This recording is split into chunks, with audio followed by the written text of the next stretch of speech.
My stepson ripped off my daughter's cancer wig, so I stormed out of the wedding. Am I the a-hole? I mean, how hard was he pulling? Was it like a little like, bloop?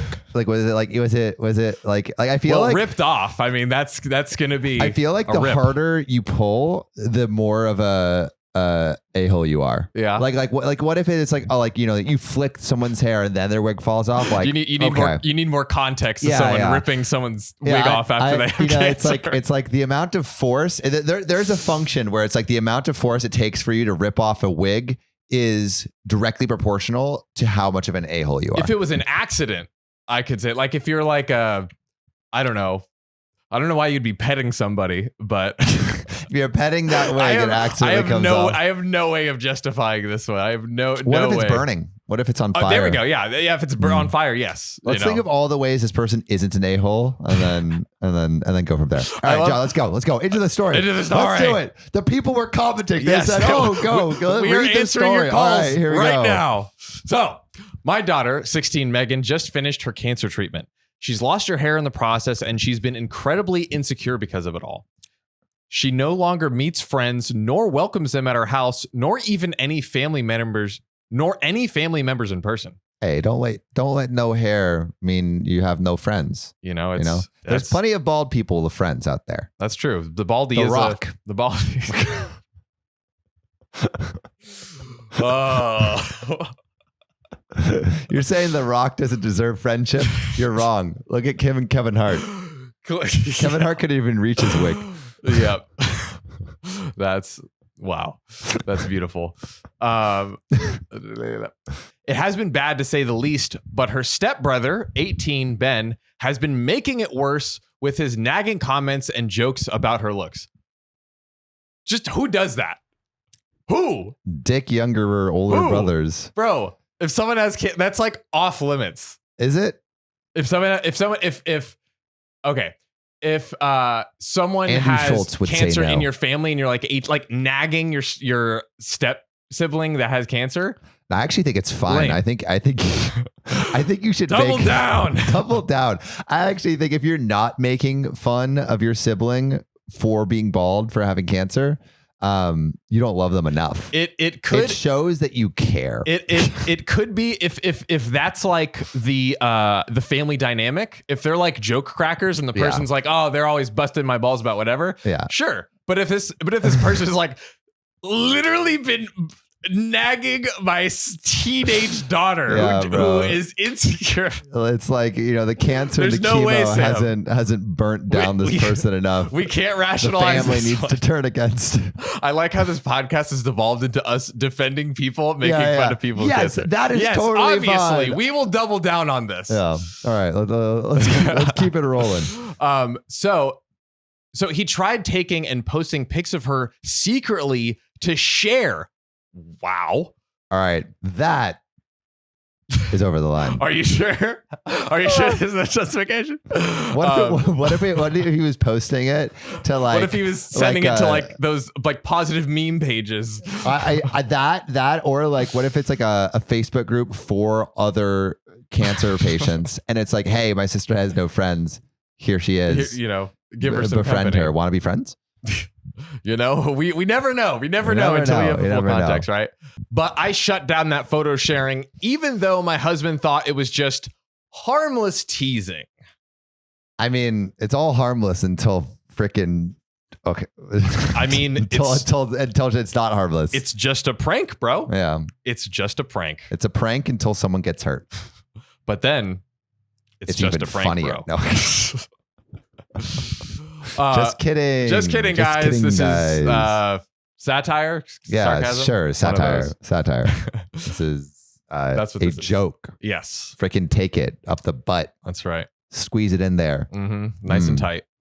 Now, my husband's sister's wedding was last week. The family wanted Megan to go, but she did not want to go. I spent so much time trying to help her and convince her to start socializing again and see other family members.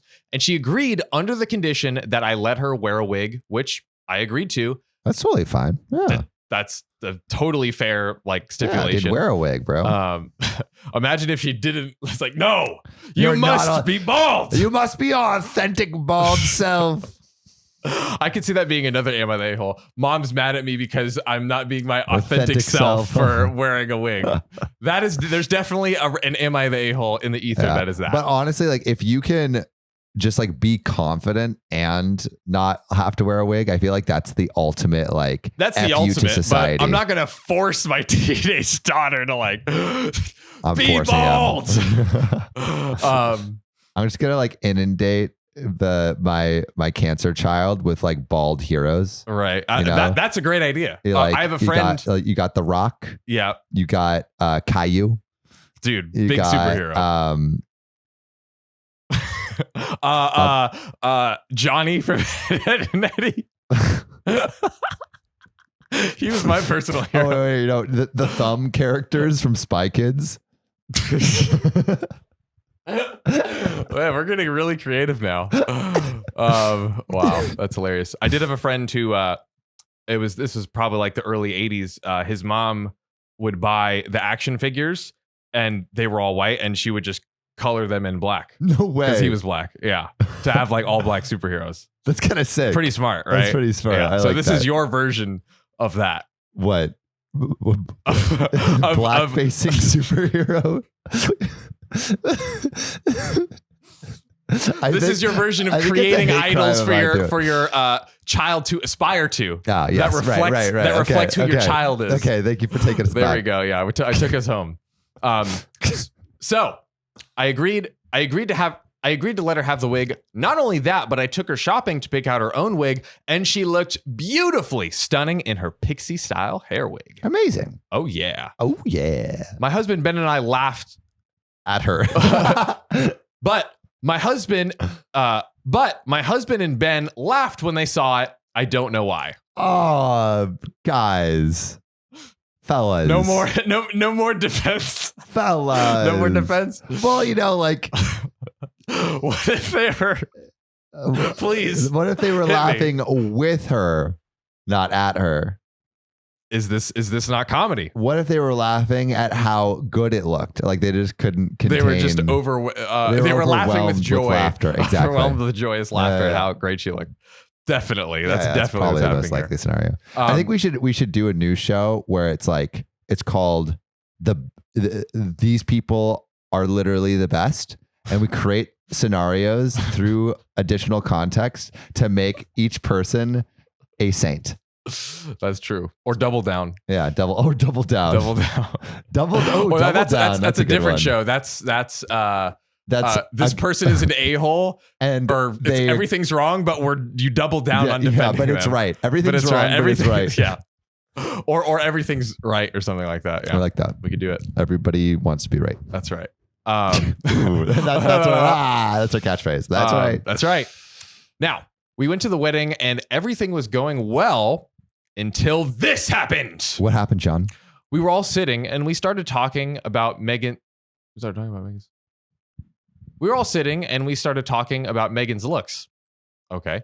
What does that mean? That's a weird way to phrase it. Yeah, it's a strange we sentence. were all talking and we're like, hey, this daughter, let's talk about how's she looking. How's she looking? She looking good? How you doing? But suddenly, Ben reached out and pulled her wig, exposing her head. Oh my God. Wow. What Ben is a dick. Dude. What's wrong with Ben, dude? It's shock. I mean, we see so many people on Reddit, but it never ceases to amaze me that these people exist. I was shocked. I froze, but Megan yelled, then took her wig all the way off and ran away. Ben, his cousins, and some guests started laughing. What is wrong with you people? What is wrong? No compassion. The guests, that's people just sitting in other tables, see him pull her wig off and start laughing. That's the audience members. Also, probably family members that probably at least some of them know her situation. Yeah, I'm imagining just like a laugh track where it's just where like the a whole wedding's sitcom laughing. where this poor girl with cancer is just belligerent, just getting destroyed. Goodness. I was upset, especially when I looked over my shoulder and saw my husband sitting next to his mom laughing. Divorce. Divorce him. Shave his head. That's actually, this is the crime. Shave fucking what's his name? Shave Ben's head, and then get a tattoo that says "I'm a dick" on his head, on the back of his head, and then also shave the husband's head and say "I'm a bad father." I also am in 100% support of this. I think this is the solution. This is the idea. This is the solution. And it's like, they'll always have it as a reminder, but they can at least grow their hair back. Exactly. It's just like, it's the initial sting that, you deserve you never forget. I lost it on Ben and berated him in front of everyone at the wedding, took my stuff, got Megan, and got in the car to go home. Ben and my husband didn't have a ride home, and my husband kept calling, but I didn't respond. Walk home barefoot. Literally. Let your feet bleed and then use it to dye your hair the same pixie color as whatever OP's daughter's head. Yeah. That. Got it. Do it. Punishment. He came home asking about me leaving mid-wedding and upsetting his sister, and then leaving him and Ben with no ride home. They had no ride, and the sister didn't like it. Maybe can ride on your terrible jokes that you were dunking on your daughter with.